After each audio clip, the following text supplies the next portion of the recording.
Hello again. In this video, I'm going to run through the basic concepts of strategic management and strategic planning. And I'll define the difference between those two terms as we work our way through the lecture. In a sense, when you've finished viewing this lecture, you will have a pretty good idea of strategic planning and strategic management. And from this point on, it'll just be a matter of filling in the details as we work our way through the course. But you will find that this lecture gives you a real good grounding in just all that is involved in the discipline of strategic planning and the theoretical groundwork of strategic management. So with that, I think I'm just going to get started here so that I don't take any more of your time than is necessary. Of course, to do that, I've got to get this PowerPoint up here. Here we go. Okay, so we're going to be talking about strategic planning and management. One of the rather simple questions that strategic management theorists often ask, it's a pretty basic question, but its answer is kind of hard to come by. Why is it that some companies are more successful than others? You know, if you were to be asked that question about some company that you think is terribly successful financially, for instance, or in its marketing, and then answer the question, why is it that that company is more successful than others? You might have some difficulty answering it. And so that turns out to be the sort of the bedrock question for strategic management theorists. Just what is the answer to this question? And among other things, we find that that companies in some industries are just more fortunate than others. Some industries are much more financially rewarding than others. Think, for instance, about how rewarding companies in the high-tech electronic IT industry have been and are today. Then think about other industries like airlines or some of the basic materials industries, and they're not as rewarding. There are reasons for that, but one of the reasons that some companies are more successful is that they just grew up with the right DNA. But in any particular industry, firms differ, and that's where we got very interested in strategic management principles, because it's those firm differences and how firms assemble the capabilities to perform their missions that sets them apart from other less or more successful firms. So we'll be focused on the second of those two items more than the first. However, when we go through the course later on, as I mentioned in the introduction, we'll be talking about the impacts of the drivers that are affecting firms' performance, such as climate change, which are having dramatic differences in various parts of the world, including the United States, and energy, technology, and so forth. So there are a great many drivers in the external environment that can influence industry differences. So we'll be talking about those too. One thing that is interesting for you to know is that research has been done to distinguish the performance potentials of firms that do strategic planning formally and those that don't. And later on, firms that get real good at strategic planning, the superior planners versus the others. And in fact, a long time ago, I wrote a paper that got some recognition because I identified the two purposes, as it were, of strategic planning. The affirmative purpose is simply to do what we've just been talking about, to outperform competitors. The protective purpose is a little different, and we'll see that in the next couple of slides. But sometimes strategic planning is worth its investment because it keeps firms from, making the wrong steps, and not keeps them from making mistakes simply by not taking into account the pitfalls that lie before them. So here's a little diagram that is based partly on some of that research. And way back in row number 1, there weren't many strategic planners, and most companies didn't do strategic planning. Strategic planning really came into its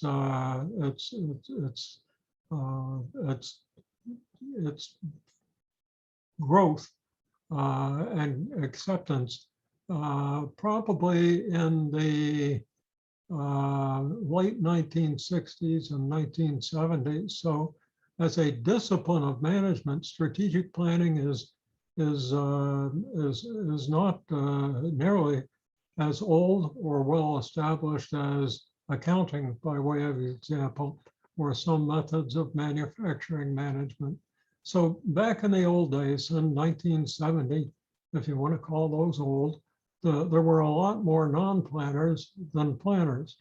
Now the planners did better than the non-planners, and a guy named Igor Antsov was the first one to do research to compare planners and non-planners, and he found that the planners definitely outperformed non-planners. After he published his paper, there were a lot of other papers on the same subject coming up with pretty much the same results, with a couple of twists and turns, and I'll get into those a little later. So in stage 2, the non-planners became fewer in number, and the planners became greater in number because chief executives found out that if they did strategic planning, the chances are their firms would be more successful.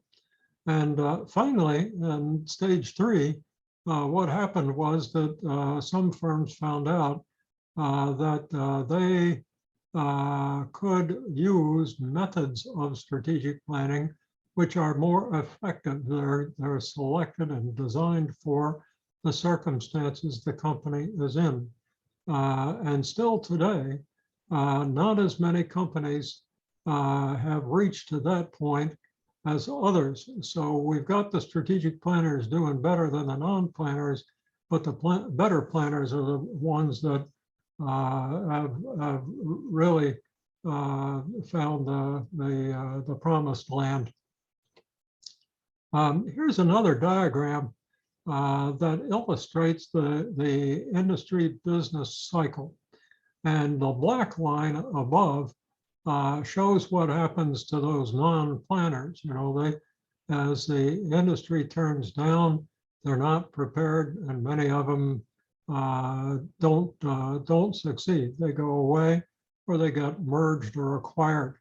Whereas the red line indicates that the planners also are cyclical. They respond to industry business cycles too, but they anticipate those cycles, prepare for them, and continue to grow over time.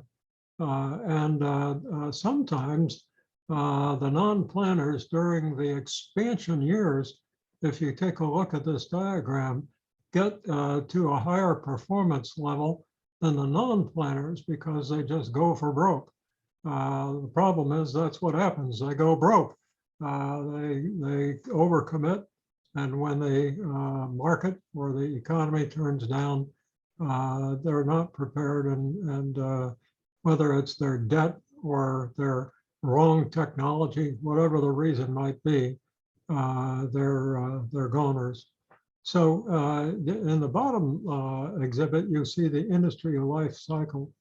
And regardless of whether we're in the growth stage, the shakeout stage, the maturity, and eventually the consolidation stage, at each one of those stages of the industry life cycle, competitive requirements are different. And so strategic requirements are different. The strategic planners understand that and prepare accordingly. Needless to say, the non-planners are less likely to do so. Whoa, I hit the, let me get down here to the, there we go. Okay, so we can kind of summarize that empirical studies do demonstrate that superior financial and competitive performance over a sustained term can be expected by companies that do strategic planning well. They not only are able to outperform over the long term, but they are able to manage downside risk better. And for that reason, whatever their mission might be, we'll get into that in a minute, they're more likely to accomplish their missions than those non-planners. However, something can happen that I encountered as a strategic planning consultant very often, and that is that goals may conflict, and the complications and administrative procedures of strategic planning can get in the way of effective performance. So if the planning methods don't fit the firm and its industry, they could actually impair performance. And those effects I called in my literature the impedance effects of strategic planning.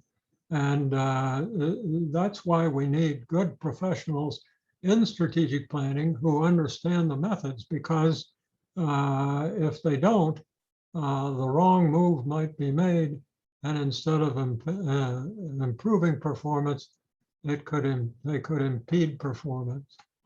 There's no need to suffer that outcome. Just do strategic planning right.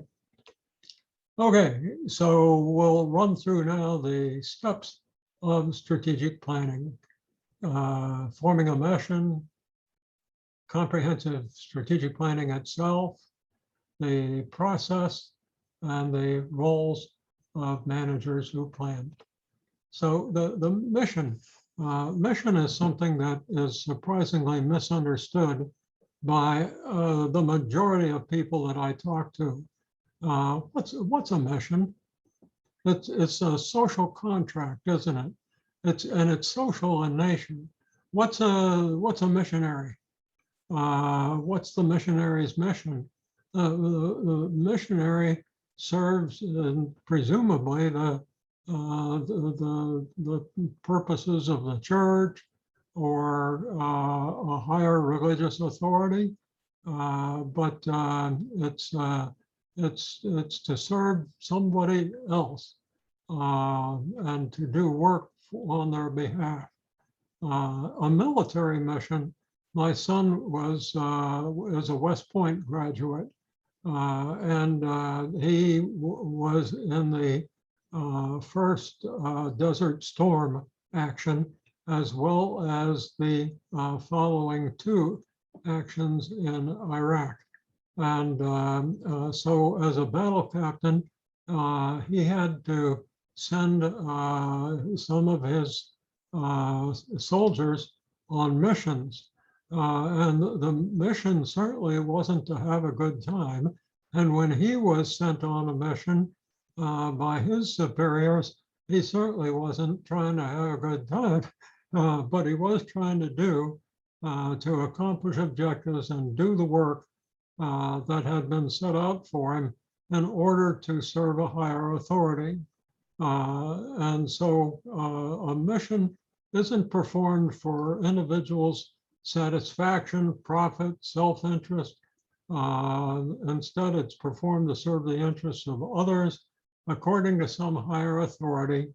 And the firm's mission is to serve some economic purpose of society. I suspect that before you heard this part of the lecture, most of you would have had a hard time describing a mission, especially a business mission. Now you can. Okay, so the mission describes a firm's economic purpose in society. Now, as it turns out, other firms may want to perform that same mission. And so we're back to the kind of topic that you're used to hearing. The choice and performance of a mission in a competitive society involves survival of the fittest. How do we prepare ourselves? How do we acquire the resources and skills to perform the mission better than others who would do so? And so it becomes a matter of matching resources to economic needs and building distinctive competences to survive. And one purpose of strategic planning, indeed, is to accomplish the firm's mission and survive. Here's an interesting question for you. What portion of companies on Fortune's 500 list in 1960 were still there in 1991? You may ask why I chose those years. And the answer was that in my consulting firm back in 2000, we had some business school students working with us during the summer. And I sent a couple of them to the library to get a list of the Fortune 500 and do a list, get that list and compare the Fortune 500 in 1960 and 1991. And the question was, what portion of those companies, you know, the Fortune 500 are the winners. They're the ones that get to the top of the pyramid. They are the most successful, the larger companies of their industry. So what portion lasted for 20, what is that, from 40 years, which is just about, at the time anyway, was just about the duration of a manager's career. And lo and behold, it was only 20%. In fact, it was a shade less than that. 99 of the Fortune 500 in 1969 were still there in 1999. Somebody challenged me about that later on during I believe it was an Academy of Management meeting. So we went to the library, or I may have called back and asked a graduate student to do it. But anyway, it turned out that somewhere around 2010, 2015, something like that, the proportion had dropped to 17%. And of course, if you're not talking about great, big, powerful companies like the Fortune 500, we'll see a list of a few of them in just a minute, then the survival rate for smaller companies isn't nearly that good. It's tough out there.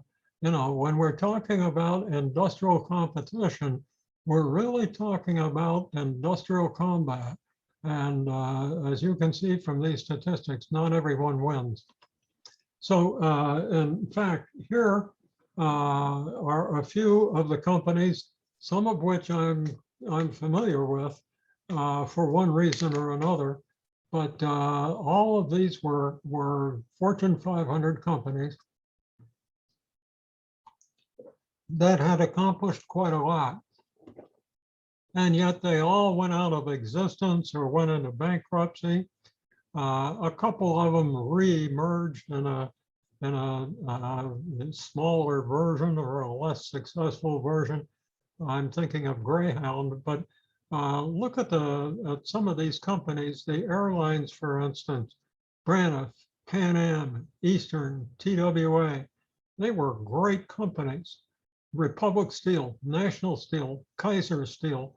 Wow, those are big companies. Then we have Penn Central, RCA, International Harvester, American Motors, Ellis Chalmers.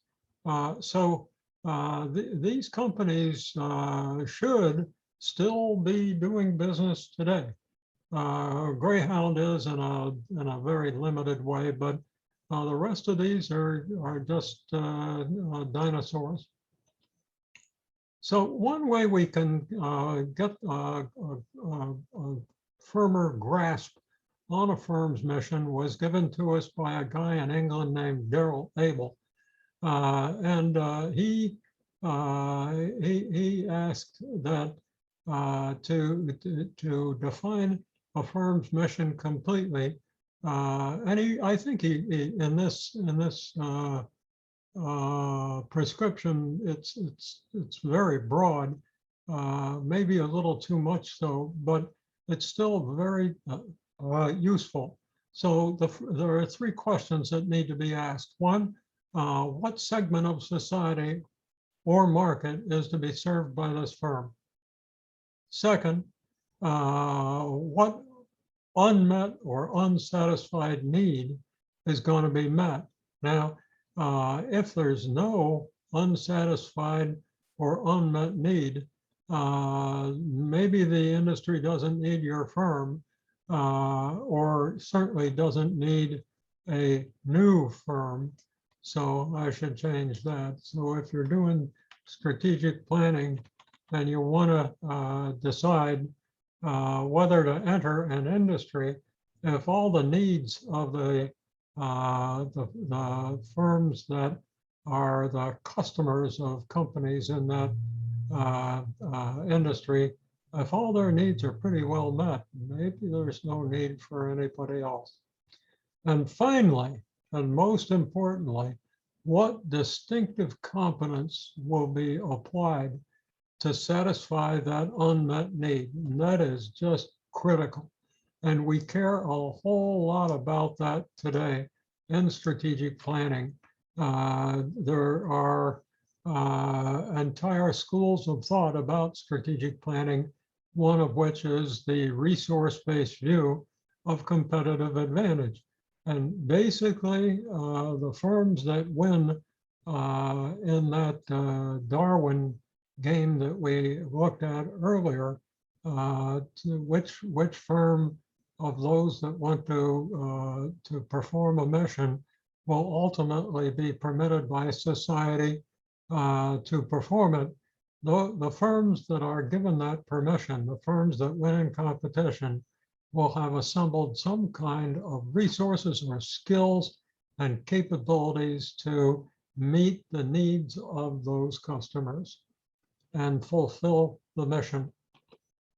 Never, never, never take mission for granted. It's so easy to do because once a mission is decided upon, it doesn't get changed very often. We do a lot of strategic planning and update the plan continuously. But we don't usually update the mission. But every once in a while, that mission will become suspect and have to be modified or changed, or the firm will become one of those dinosaurs. So by way of example, is the climate changes.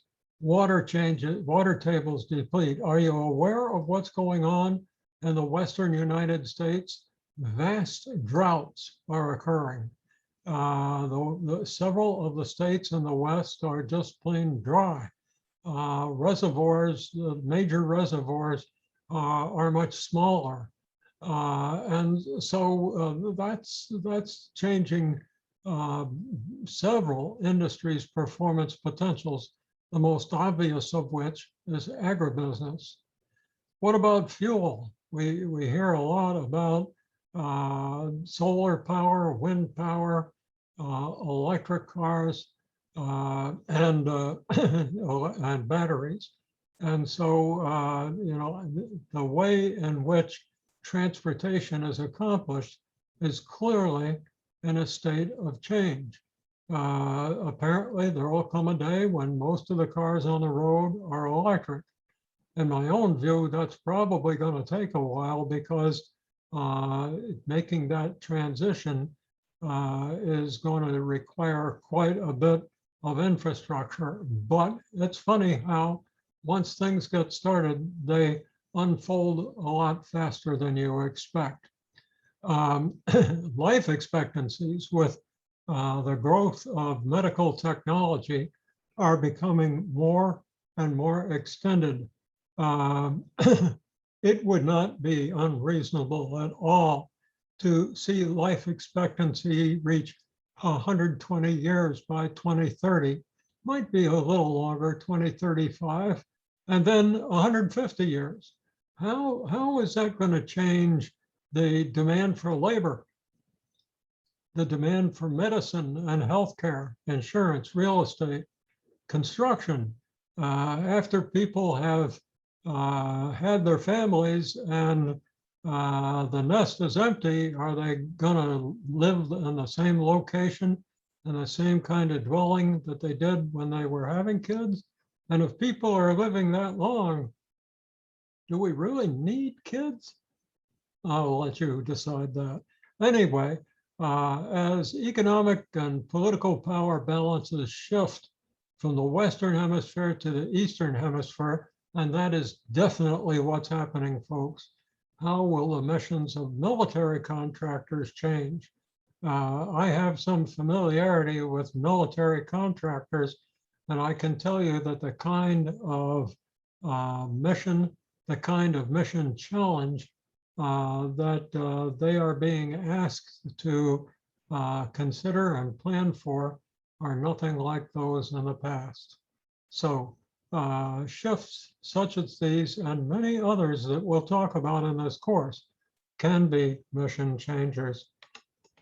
So incidentally, a little trick question. What's a conglomerate? A conglomerate is one of those great big corporations that owns a lot of companies, sometimes in several industries. So does a conglomerate have a mission? And sometimes folks will answer yes, and sometimes no. As it turns out, it's a trick question because either answer may be true. There are some conglomerates which specialize in technology and research and development, and their laboratories and research resources are at headquarters, and the research and technology becomes a corporate asset, a corporate resource, and top management at the corporate level deploys those resources to the divisions and subsidiaries that can benefit from them. On the other hand, there are conglomerates that don't have a common technology or common research and development. They just are collections of companies. And those companies may not have a mission per se, but every one of the companies that they own certainly have missions. So let's talk about the scope of strategic planning as soon as I get a little drink of coffee here. Okay, so basically there are three stages of strategic planning. First, to select and acknowledge that sometimes if you were to go into a big corporation and ask people in middle management, what's the firm's mission, you get some blank stares. And the further down in the organization, the more blank stares you'd probably get. So there's a need to acknowledge throughout the firm, if possible, just what it is this firm is for, what it's trying to do for society, for the economy, and of course for its employees. And then once that's done, do strategic planning in 3 stages. I really made a mistake here in my, I don't know whether I can change it either. Let me see if I can. Yeah, let's see here. There we go. Now, can I do this? Well, that's not a very good job, is it? But I think you at least get the idea. Whoops.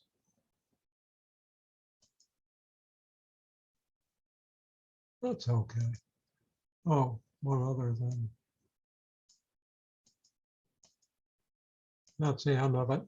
Okay, so those 3 stages are to acquire decision-making evidence about what's going on outside the firm. It's important to recognize that management doesn't have any control over these drivers of performance.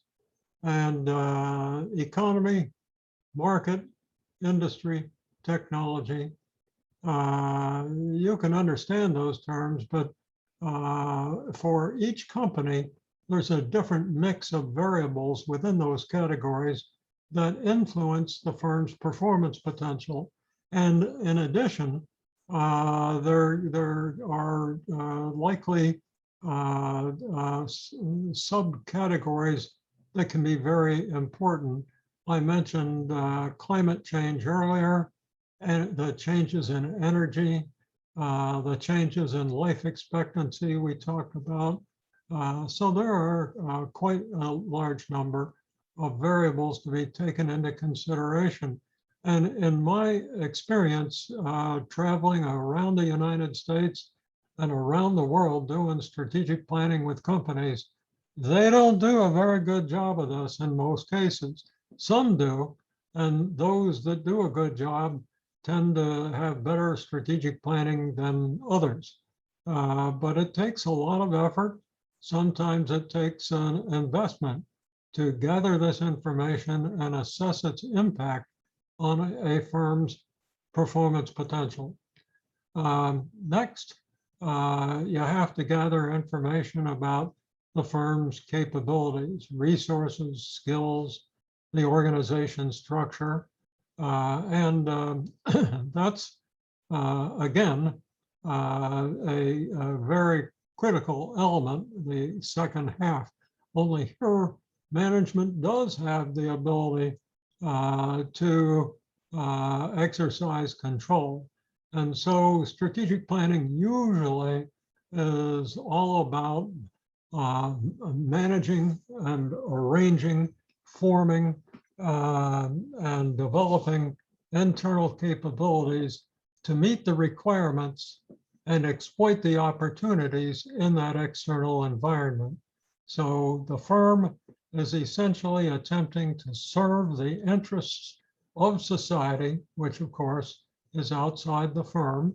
And it does that by identifying problems and opportunities in the external environment, and then forming a strategy to make it happen. And so the next step, the second step, is to make decisions to select goals. And goals tend to be pretty broad in nature. They are specific, very often specific, for instance, a rate of return on investment, market share, and so forth. But that doesn't give management a lot of guidance with regard to what to do to make those goals come true. And so we have to break the goals down into objectives regarding the growth of sales, the growth of assets, or the lean leaning of assets, thinning out assets, getting into new businesses or new technologies. And to do all that work and the rationale for doing it is what we refer to as strategy. And I think in a couple of slides, I'm going to give you some formal definitions for goals and strategy. And then finally, implement strategy. And again, we'll be talking about that in Business 671. But we do that by conducting projects and programs. That's why project management is such an important skill set. If you have an opportunity to take a course in project management, no matter whether you're going to be in strategic planning or not, I recommend you take that course because things are so complex today that having the right skills and software to manage that complexity is a treasure. So the next item, of course, is the last one, and that is perpetual replanning. We need always to be monitoring our progress, to monitoring that external environment as well as our capabilities, and replanning all the time, keeping the plan current. That requires a lot of work. And again, many companies are not first rate when it comes to that skill. So for your information,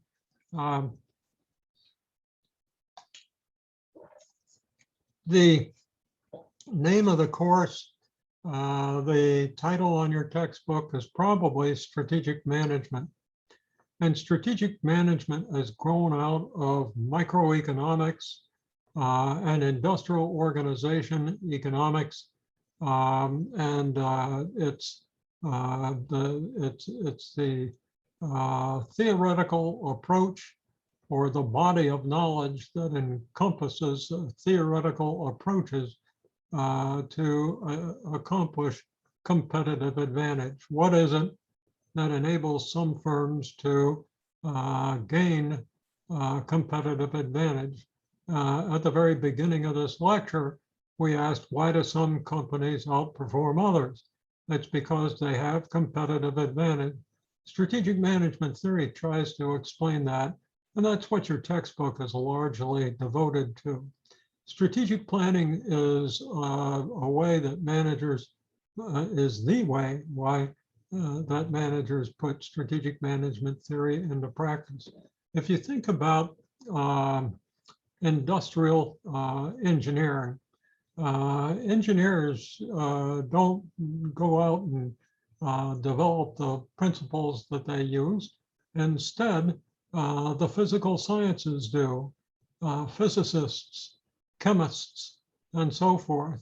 And as they develop these principles, it's then possible to create devices, machinery, sources of power in order ultimately to provide the means, whether they're machines or technologies, to do work effectively. So engineers are not scientists, they're not physical scientists. They are appliers of physical sciences to do work. And strategic planners apply the theory of competitive advantage and strategic management theory in order to do work, to make the work of a firm more effective and successful. Okay, so again, just to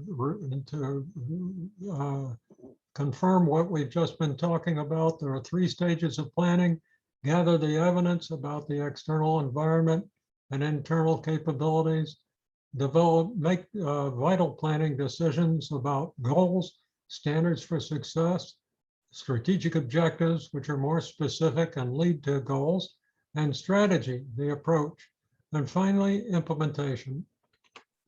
Okay, something else that comes into play these days is contingency planning. And that's because things are changing so fast. I'm an old man, and when I look at the competitive environment today, and the economic and social and military environment, it just makes my head spin. There are so many wild cards. They can be socioeconomic. So we have China taking on the United States in a big way. They could be natural disasters like that water scarcity in the Western United States and other parts of the world where droughts are occurring. We just don't have enough fresh water. And as the populations grow, consumption of water grows too, only the availability of fresh water just isn't enough to meet the requirement. So how do you deal with that problem? There are some ways, but we won't talk about those now. And then, of course, pandemics, and we're right in the middle of one as I make this video. Terrorist attacks, we've been through a couple of those in the United States. They're happening everywhere in the world.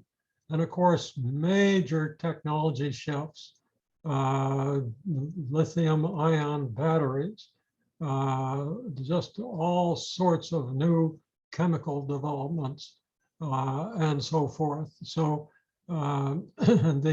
all those developments, all those potential changes in all those areas are wild cards that can really change a firm's performance potential and a whole industry's performance potential. So they're contingencies, and we can form contingency plans for them by thinking outside the box in broad terms. What is it that this wild card would mean? How would the world be different when that wild card came to pass or got to an extreme point? And so we can form a story, if you will, a collection of ideas about what the world, what society, what international dynamics would occur if that contingency were to occur. And then, without getting in too much detail, form contingency plans for those scenarios. We have to be very careful because there are so many scenarios. We have to identify those that are the most likely, will have the greatest impact, and perhaps are the most imminent. And then it's worthwhile to do contingency planning. This is probably the state of the art in strategic planning, and we'll get into it in Business 671. So who is it that is involved in strategic planning? And there they all are. I was on the last two rungs of this ladder. I was a planning executive at a couple of companies, as you know. And I also was a consultant, and I helped companies keep their planning methods up to date. We really need that because there are so many new techniques that are being developed that it's very hard for people who are in the normal management capacity to stay abreast of these changes and appreciate the changes that should be made in their planning. And so, but once those changes are made, functional managers who direct departments, division and subsidiary managers, the chief executive, and even the board of directors in some industries will be affected. I say in some industries because in some industries, the chief executive has to go it alone and take the authority for doing and implementing strategy because things are happening so fast that there's no time to ask for the directors to approve every move. On the other hand, some industries are very asset intensive building a new factory, for instance, in a new country, might call for $2 or $3 billion or more. And so in a steel company or a chemical company, where massive amounts of capital will be committed, the board of directors has to be involved, and so they are. All right, so here we have just a simple little diagram that tries to explain what the approach to making strategic decisions could be. Let's take a company that is in a single line of business. Maybe it makes furniture, maybe it makes baseball bats, I don't know, just a single product, bicycles. And the company isn't very big. So where are the strategic decisions going to be made in a small company that makes one product? Chances are they're going to be made by very top management, probably the CEO. And so when the CEO makes decisions, he or she will hand them down to the management organization. So that's a top-down approach. On the other hand, there are large corporations in steel, aluminum, chemicals, quite a lot of other industries, and they are large corporations, but there are multiple disciplines in managing a company like that. And so a top management team is required. One senior executive is responsible for engineering, another for manufacturing, another for marketing, another for research and development, another for finance, and so forth.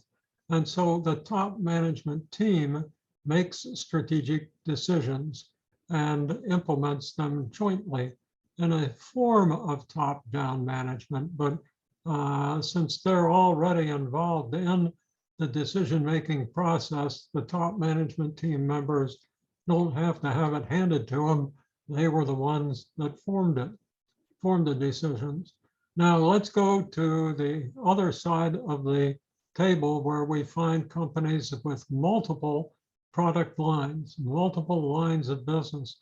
It really depends on, as I said earlier, how widespread the lines of business are. Is this a company that makes several products in the same industry, or is it a company that makes products in multiple industries? And depending upon that and a variety of other factors, we could end up with since it's not a big company, we could have a top management team approach again.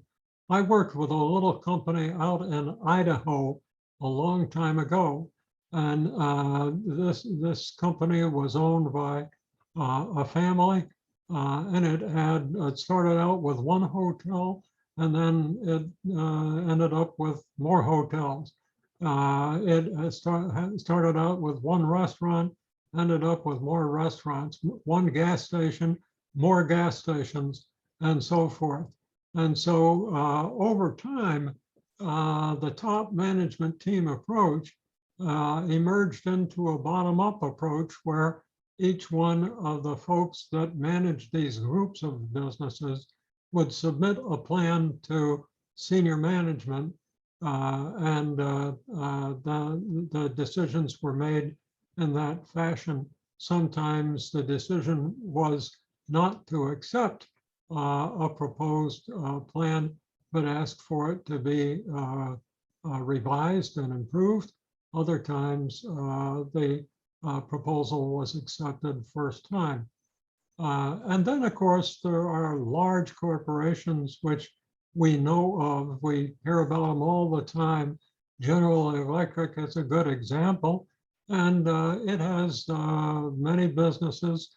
It's thinning out those businesses because GE found out that it was in a scope of businesses that were just was too broad and could not achieve excellence and control management's abilities in each one.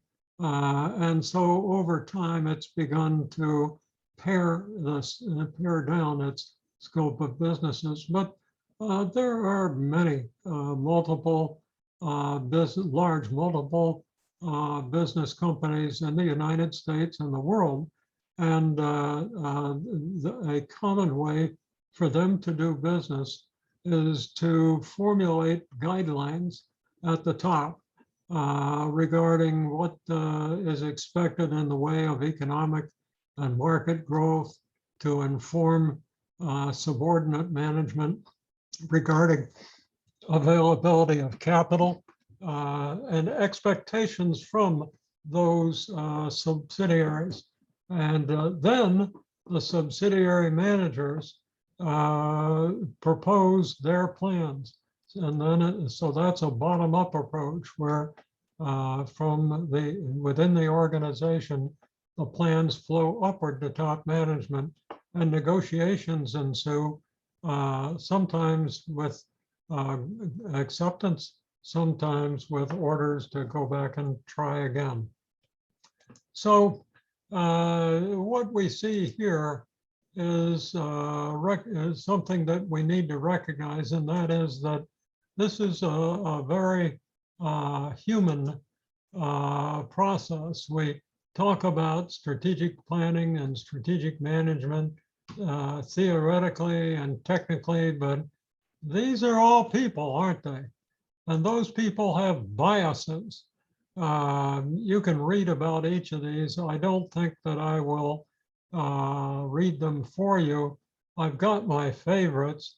One is escalating commitment. I don't know if you've seen it, but there are some chief executives and other executives that form a plan or form a strategy, and it doesn't work out. And instead of just recognizing that it didn't work out and trying something else, they got all worked up, bang their fist on the desk and insist that they get a new manager and put more effort into making that strategy work, which of course doesn't happen.